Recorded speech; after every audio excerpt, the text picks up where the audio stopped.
Sometimes the smallest voice in the room is the one that changes everything. The words would be repeated many times later, but on that quiet Tuesday afternoon in Manhattan, no one inside Sinclair Medical Center had any reason to believe them yet. The hospital lobby smelled faintly of antiseptic and polished marble, the kind of place where success echoed through glass walls and stainless steel elevators. Doctors moved quickly through the corridors, their white coats brushing against one another like restless wings. But in one private room on the 6th floor, time felt strangely still. Daniel Sinclair stood beside the hospital bed, his tall frame rigid, his expensive suit jacket draped neatly over a chair nearby, as if he had forgotten about it hours ago. To most people in America, Daniel Sinclair was the man who solved impossible problems. The billionaire founder of Sinclair Health Systems had built hospitals, funded research labs, and donated millions to medical innovation across the country. When breakthroughs happened, they often happened in buildings with his name on them. But none of that mattered now, because lying quietly in the hospital bed was his 9-year-old son, Ethan. Ethan Sinclair was small for his age, with sandy brown hair that fell across his forehead and eyes that carried more patience than any child should ever need. A set of crutches leaned against the wall beside the bed, silent witnesses to 3 years of appointments, tests, and treatments that had all promised hope but delivered very little. Across the room, 3 doctors spoke in low voices near a tablet screen glowing with charts and neurological scans. One of them finally turned toward Daniel with the careful expression doctors learn when they know their answer will disappoint. "We've consulted specialists from Boston, Chicago, even Zurich," the doctor said gently. "Every possible therapy has been attempted." Daniel's jaw tightened slightly. He had heard those words before. Too many times. "And?" he asked quietly. The doctor hesitated for a moment, then exhaled. "I'm afraid there's nothing more we can do right now."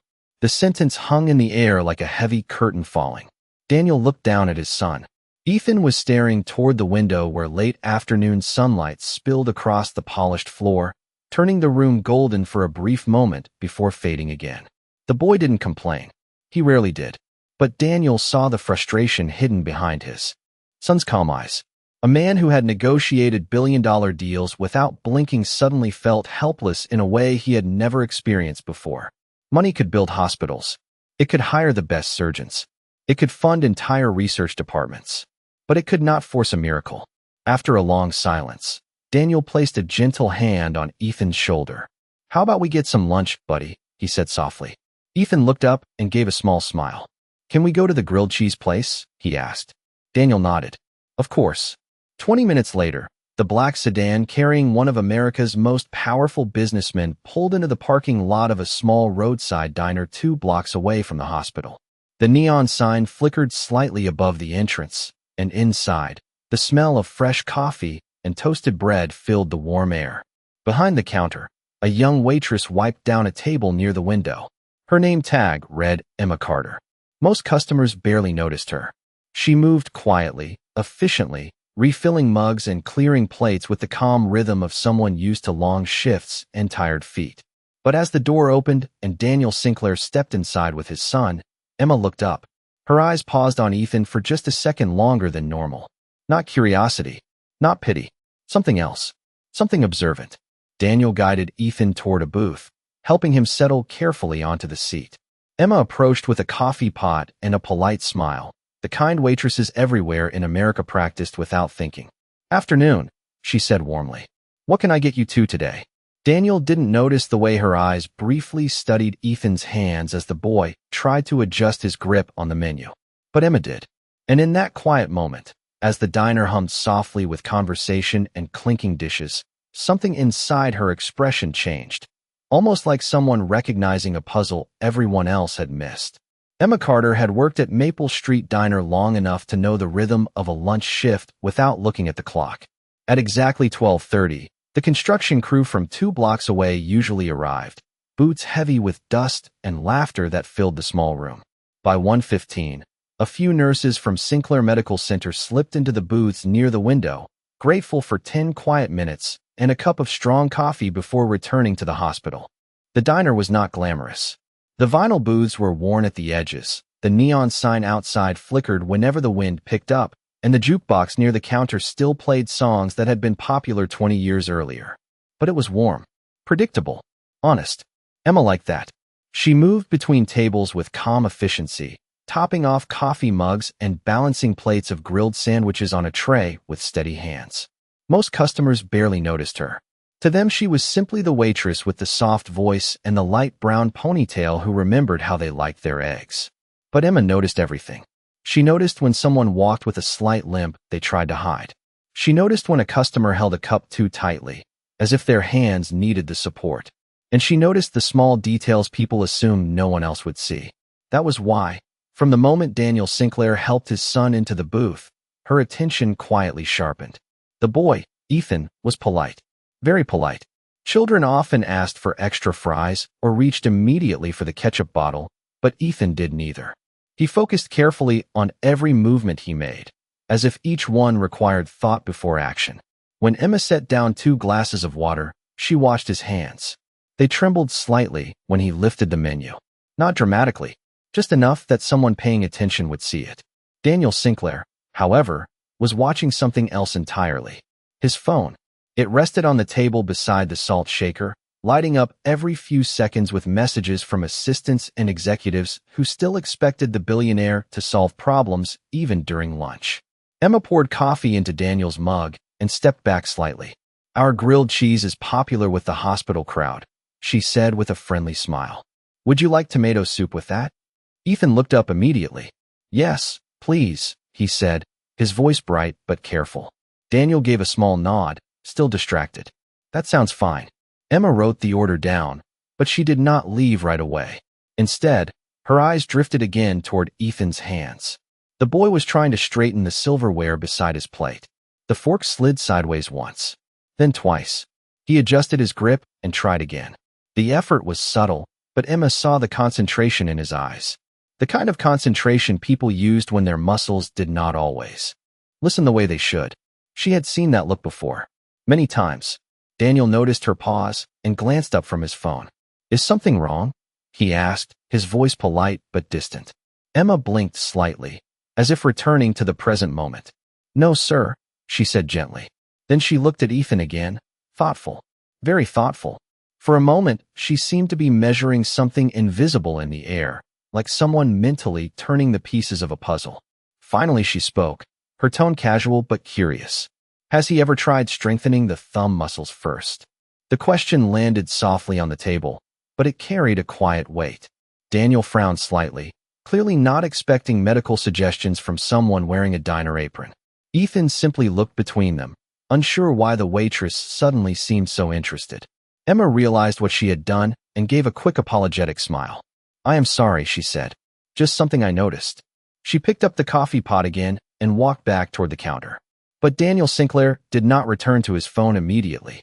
For the first time since entering the diner, he was watching the waitress. Daniel Sinclair did not respond immediately. The question lingered in the air long after Emma Carter had walked back toward the counter. For a moment, he simply watched her across the diner. The way she moved quietly between tables, refilling coffee and clearing plates as if nothing unusual had happened. Yet something about that brief comment continued to echo in his mind. Strengthening the thumb muscles first. It was such a strangely specific suggestion. Daniel had spent 3 years speaking with neurologists, orthopedic specialists, rehabilitation experts, and research physicians whose offices overlooked entire cities. None of them had ever mentioned anything that sounded so simple. Ethan, meanwhile, had returned to studying the silverware beside his plate. The boy slowly adjusted the fork again, concentrating carefully. His hand trembled slightly, just enough that the fork shifted sideways with a faint scrape against the table. Daniel felt the familiar weight in his chest that always appeared when he watched his son struggle with ordinary tasks. 3 years earlier, Ethan had been the kind of child who climbed trees in the park and raced his friends down sidewalks without a second thought. Then the strange weakness had begun. At first it had been small things. Dropping a baseball, having trouble, tying shoelaces. Over time, the weakness spread slowly through the muscles in his hands and arms, leaving doctors puzzled and Daniel increasingly desperate for answers. Billions of dollars had opened doors to the most advanced medical research in the world, but none of those doors had led to a solution. Across the diner, Emma placed a plate of pancakes in front of another customer. Yet her attention drifted back toward the booth by the window. She had noticed the father's expression change, the subtle tightening of his shoulders, the way he now watched his son's hands with a mixture of concern and quiet exhaustion. Emma recognized that look too. It was the look people carried when they had been searching for answers for a very long time. She filled another mug with coffee, her mind replaying what she had seen earlier. The tremor was not random. The boy's grip shifted in a particular pattern, one she had studied carefully years ago during long nights in quiet classrooms filled with anatomy charts and medical textbooks. Back then she had believed her life would follow a very different path. Back then she had worn white lab coats instead of diner aprons. Emma exhaled slowly and placed the coffee pot down on the counter. For several seconds, she simply stood there, debating with herself. It was not her place to interfere. Not here. Not now. Yet the memory of those familiar muscle patterns continued to tug at her thoughts like a half-solved equation. At the booth, Ethan attempted to lift his water glass. The movement was slow, deliberate. The glass tilted slightly before he corrected it. Daniel instinctively reached forward to steady it, but the boy managed to place it back down on the table without spilling a drop. Ethan gave a small, proud smile. "I am getting faster," he said quietly. Daniel forced a smile in return, though the pride in his son's voice only deepened the ache behind his eyes. That was when Emma Carter made her decision. She walked slowly back toward their table, her expression calm but thoughtful. Daniel looked up as she approached. "Excuse me," Emma said gently. Her voice was careful, almost hesitant now. "I might be completely wrong." She glanced briefly at Ethan's hands, then back at Daniel. "But the way your son moves his fingers, it reminds me of something I studied a long time ago." Daniel's brow furrowed slightly.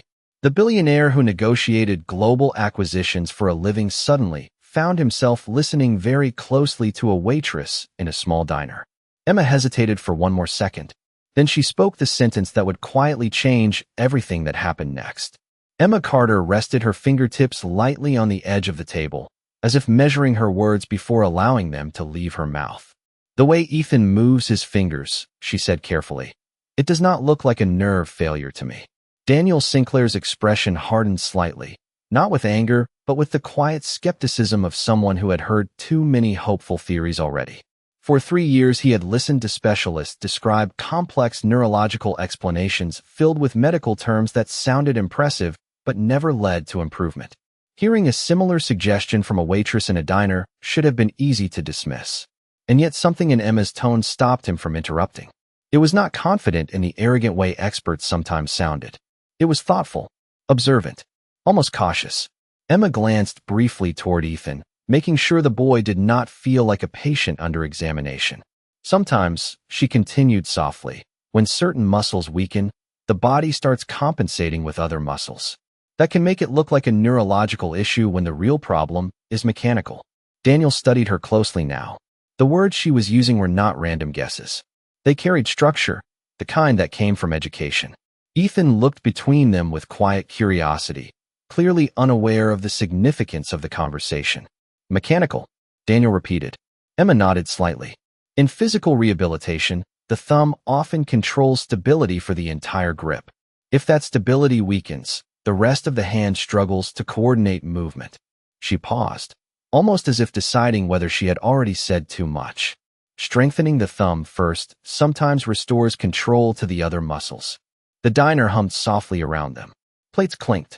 Coffee machines hissed behind the counter. Yet at the small booth near the window, the world seemed unusually still. Daniel leaned back slightly in his seat, his eyes narrowing in quiet thought. "You sound very sure of that," he said slowly. Emma shook her head immediately. "No, sir. I am not sure at all." She offered a small apologetic smile. "I could be completely wrong." Ethan looked down at his hands again, flexing his fingers carefully. "My doctors say it is my nerves," he said in a calm voice.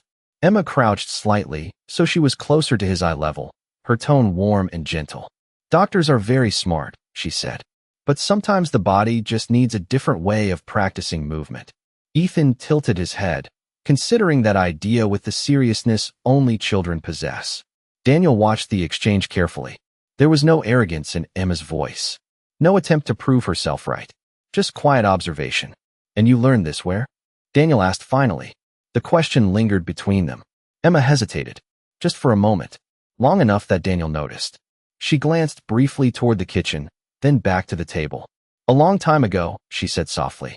That answer only deepened Daniel's curiosity. Before he could respond, Emma reached toward the table and picked up the small metal teaspoon beside Ethan's plate. She placed it gently in front of him. Would you mind trying something? She asked. Ethan looked toward his father for permission. Daniel gave a small nod. Emma carefully adjusted the spoon so the handle rested slightly against the boy's thumb.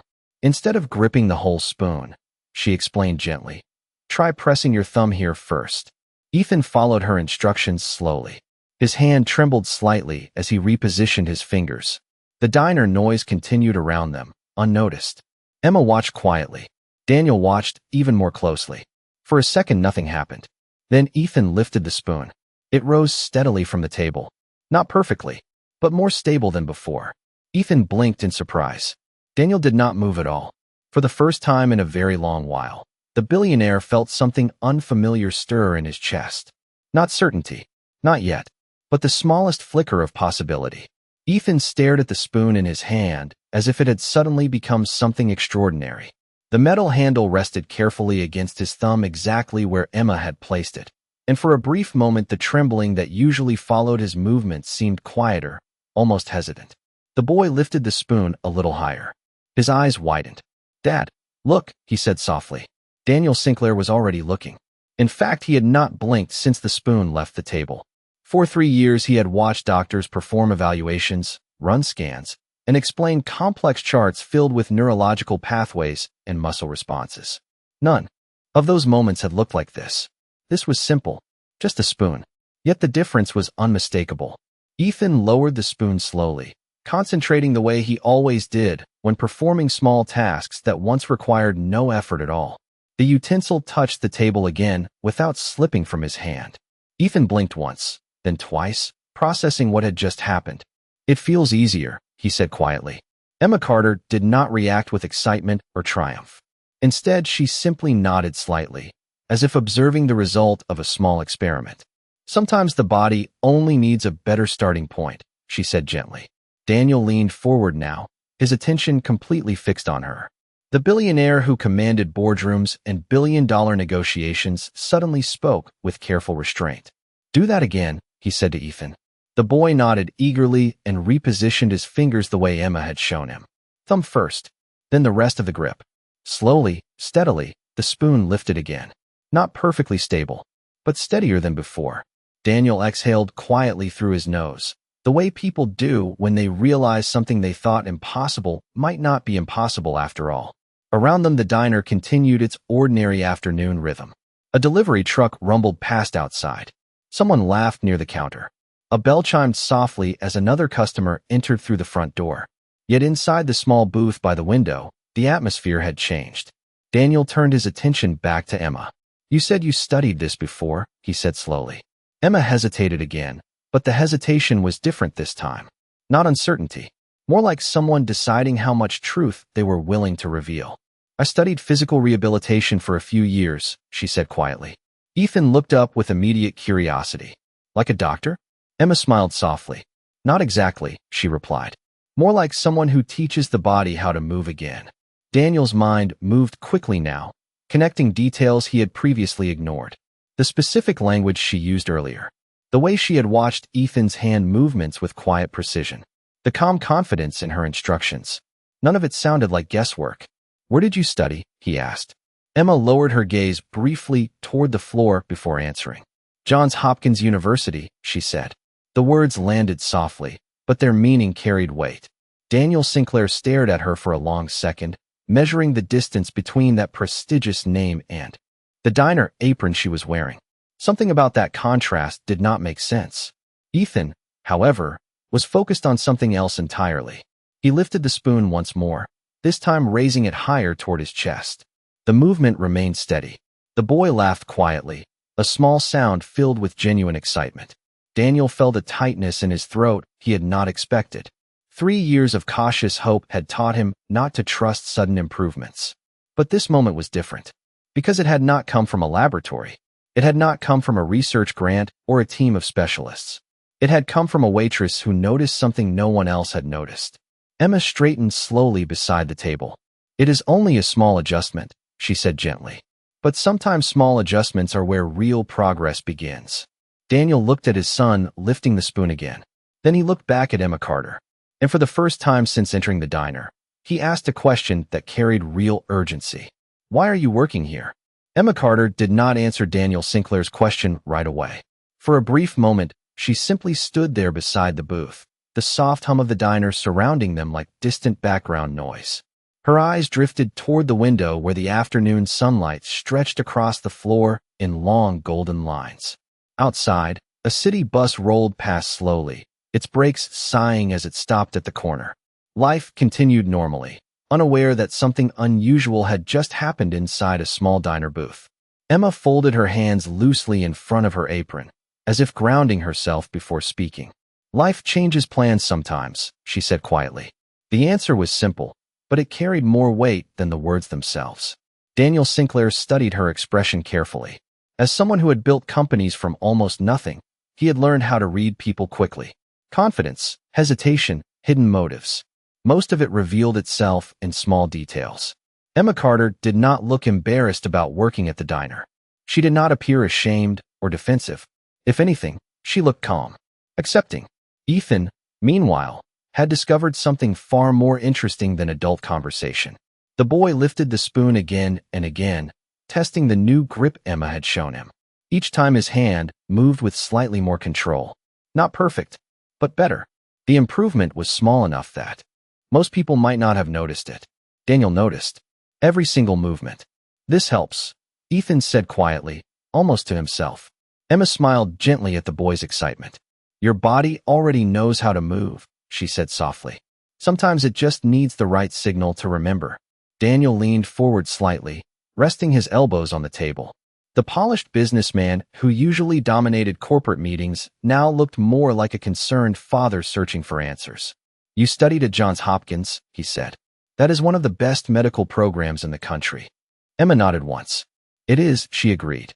"Then why are you here instead of working in a rehabilitation center?" Daniel asked. The question was not rude, just direct. Emma glanced briefly toward the kitchen where a cook was placing plates under the warming lights. Another waitress passed behind the counter carrying a tray of milkshakes. The small diner functioned exactly as it always had, but Emma's mind had already drifted somewhere else. "My father became sick during my second year," she explained quietly. Very suddenly. Daniel said nothing. Emma continued after a short pause. "My younger brother was still in high school. Someone needed to work." Her voice remained steady, but the meaning behind it was unmistakable. Tuition bills, medical expenses, the quiet responsibilities that appear without warning in ordinary families. Daniel leaned back slowly in his seat, absorbing the story without interrupting. Ethan looked up from the spoon for a moment, listening with the open curiosity children naturally have. "Did your father get better?" the boy asked softly. Emma's smile returned, though this one carried a trace of sadness. "He did not," she said gently. The diner fell into a brief silence at the booth near the window. Daniel looked at Emma again, this time with a different kind of understanding. The contrast between her education and her current job no longer looked strange. It looked familiar, because success stories often forgot the moments where people simply had to survive. Ethan carefully placed the spoon back on the table and flexed his fingers thoughtfully. Then he looked at Emma with honest curiosity. "Can you show me more?" he asked. Emma blinked slightly, surprised by the question. Daniel turned toward her as well, his expression serious but hopeful. Emma Carter looked at the boy's hands again. The tremor was still there, but now she knew exactly what she had seen earlier. She pulled the chair from the neighboring table and sat down beside Ethan. "All right," she said gently. "Let us try one more thing." Emma Carter slid the chair a little closer to Ethan so she could see his hands more clearly. The boy watched her with complete attention, the way children do when someone finally treats their problem like a puzzle instead of a limitation. Around them, the diner continued its quiet rhythm. A coffee cup clinked against a saucer somewhere near the counter. The kitchen bell rang softly as another order was ready. Yet inside the booth by the window, the small lesson unfolding between a waitress and a 9-year-old boy seemed to slow the world down. Emma gently placed her hand on the table beside Ethan's, not touching him yet, simply observing the subtle tension in his fingers. Your hand is trying to do too many jobs at once, she said softly. That makes the muscles fight each other. Ethan frowned slightly, concentrating on the idea. Daniel Sinclair watched in silence, his attention fixed on every movement. Emma picked up a sugar packet and set it upright on the table. Let us try something simple, she said. First, press your thumb against the side of the packet. Ethan followed the instruction carefully. His thumb pressed against the thin paper packet while the rest of his fingers hovered uncertainly. Good, Emma said gently. Now do not squeeze with the other fingers yet. Just let the thumb hold it steady. Ethan stared at the packet, surprised that it remained standing between his thumb and the table. Emma nodded slightly. Your thumb is the anchor, she explained. Everything else follows the anchor. Daniel felt a strange sensation of disbelief rising quietly in his chest. In 3 years, he had never heard a doctor describe movement in such simple terms. Yet the explanation made immediate sense. Emma then slid the spoon back toward Ethan. Now try the same idea, she said. Thumb first, then the rest of the fingers. Ethan positioned his thumb exactly where she showed him before wrapping his other fingers around the spoon handle. Slowly he lifted it again. This time the movement looked smoother. The tremor had not vanished completely, but it had softened. The spoon rose halfway to his chest before dipping slightly, then steadying again. Ethan's face lit up with a bright, genuine smile. I did it again, he said quietly. Emma smiled back, but her tone remained calm and focused. Your body already knows the motion, she said. We are just reminding it where to begin. Daniel leaned forward slightly, unable to hide the growing amazement in his expression. For years, specialists had spoken about neurological damage and rare disorders that required complicated treatment plans. Yet here was a young woman in a diner uniform helping his son improve with a single practical adjustment. Ethan carefully lowered the spoon back to the table and flexed his fingers with curiosity. Why did nobody show me that before? He asked. Emma hesitated before answering. Sometimes people look for complicated answers first, she said gently. But the body often prefers simple ones. Daniel exhaled slowly, the weight of the past 3 years pressing against the quiet hope building in front of him. If this is mechanical like you said earlier, he asked carefully, does that mean it can improve more? Emma studied Ethan's hand movements again. Her eyes followed the rhythm of the muscles, the small delays between finger reactions, the subtle patterns she had recognized from the very beginning. Finally, she nodded slightly. Yes, she said softly. With practice and the right exercises, it can improve a lot. Ethan looked between them with wide eyes, as if he had just heard the most exciting possibility in the world. Daniel felt something tighten in his chest again, but this time it was not despair. It was hope returning after a very long absence. Emma gently placed the spoon back in Ethan's hand once more. We should try a few more movements, she said. And for the next several minutes, inside a quiet diner booth, a waitress began teaching a boy's hands how to remember their strength. For the next several minutes, the small diner booth became something very different from an ordinary lunch table. Emma Carter placed simple objects in front of Ethan one by one. A sugar packet, a folded napkin, a small ceramic creamer. None of them looked like medical equipment, yet each one served a purpose. Your thumb starts the movement, she reminded him gently. Everything else follows after that. Ethan nodded with serious concentration, the way children do when they realize they are learning something important. He pressed his thumb against the side of the creamer exactly as she had shown him earlier, then slowly allowed the rest of his fingers to wrap around it. The motion was still careful and deliberate, but now it flowed more naturally than before. Daniel Sinclair watched every second of it without speaking. His mind moved through a quiet storm of thoughts. 3 years of medical consultations. 3 years of complex explanations about nerve degeneration and uncertain diagnoses. 3 years of watching his son struggle with the simplest tasks. Yet here, inside a diner that smelled faintly of coffee and grilled bread, a waitress was teaching Ethan how to rebuild control in his hand using nothing more than patience and observation. Emma gently adjusted Ethan's grip again, her voice calm and steady. Do not rush the motion, she said softly. The brain needs time to understand what the thumb is telling it. Ethan followed her instruction, lifting the creamer slightly off the table. It wobbled once, then steadied. His eyes widened with quiet excitement. It feels stronger, he said. Emma nodded thoughtfully. Because now the right muscle is doing the work. Daniel leaned forward slightly, resting his forearms on the edge of the table.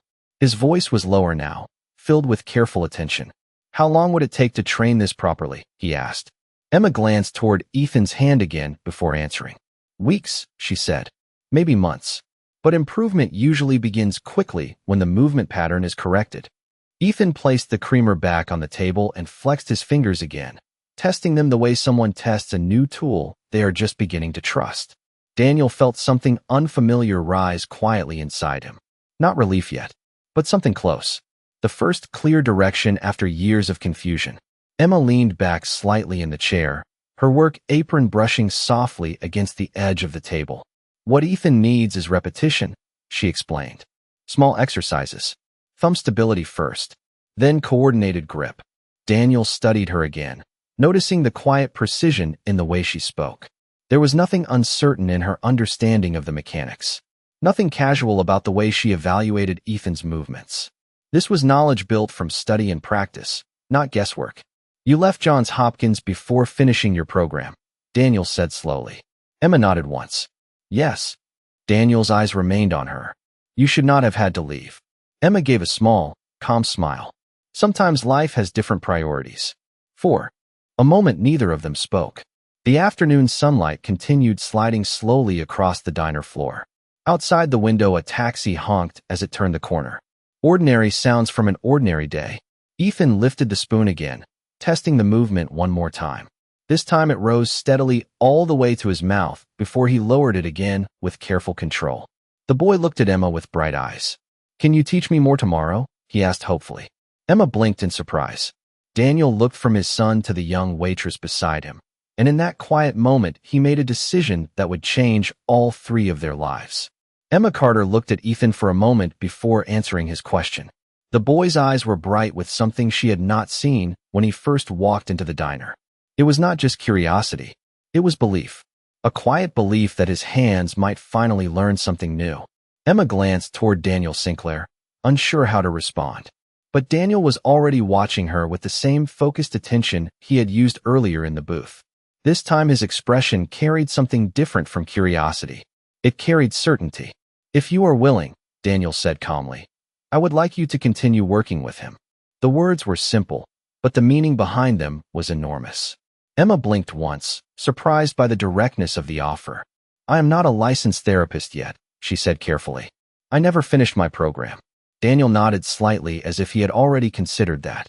You understand the mechanics better than anyone we have met in 3 years, he replied. That matters more than titles. Ethan looked between them eagerly.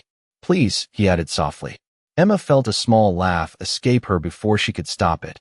Not from disbelief, but from the strange way life sometimes unfolded. A few minutes earlier, she had been wiping tables and refilling coffee mugs. Now the father of one of the most recognizable companies in the country was asking her to help his son recover movement in his hands. She looked back at Ethan and saw the spoon resting steadily in his grip again. The improvement was still small, but it was real. Emma leaned forward slightly and placed the spoon gently back on the table. If we do this, she said softly, we do it the right way, slowly, consistently. Daniel nodded immediately. Whatever it takes. The quiet determination in his voice carried the weight of 3 difficult years. Emma stood up from the chair beside Ethan and glanced around the diner for a moment. Nothing about the place had changed. The same coffee pot steamed behind the counter. The same neon sign flickered near the window. Yet the afternoon somehow felt different now. Then tomorrow we begin with proper exercises, she said. Ethan grinned widely. Daniel reached into his jacket and removed a simple business card, placing it on the table beside Emma's order pad. My office will arrange everything you need, he said. Emma looked at the card but did not pick it up right away. Instead, she looked back at Ethan one more time. The boy lifted the spoon again with steady concentration, proving the small lesson had already taken root. Emma finally slid the card into her apron pocket. Tomorrow afternoon, she said gently. Daniel stood and helped Ethan carefully out of the booth. The boy steadied himself on his crutches but looked far more confident than when he had first entered the diner. As they reached the door, Ethan turned back once more. Thank you, Emma, he said. She smiled and gave a small wave before returning to the counter. The door closed behind them with a soft chime. Outside, Daniel paused beside the black sedan waiting at the curb. For the first time in years, the future did not feel like a wall he could not climb. It felt like a road again. Inside the diner, Emma Carter quietly wiped down the table where a spoon still rested beside an empty coffee cup. Sometimes the world changed in operating rooms and research labs. And sometimes it changed in the quiet moment when someone noticed what everyone else had missed.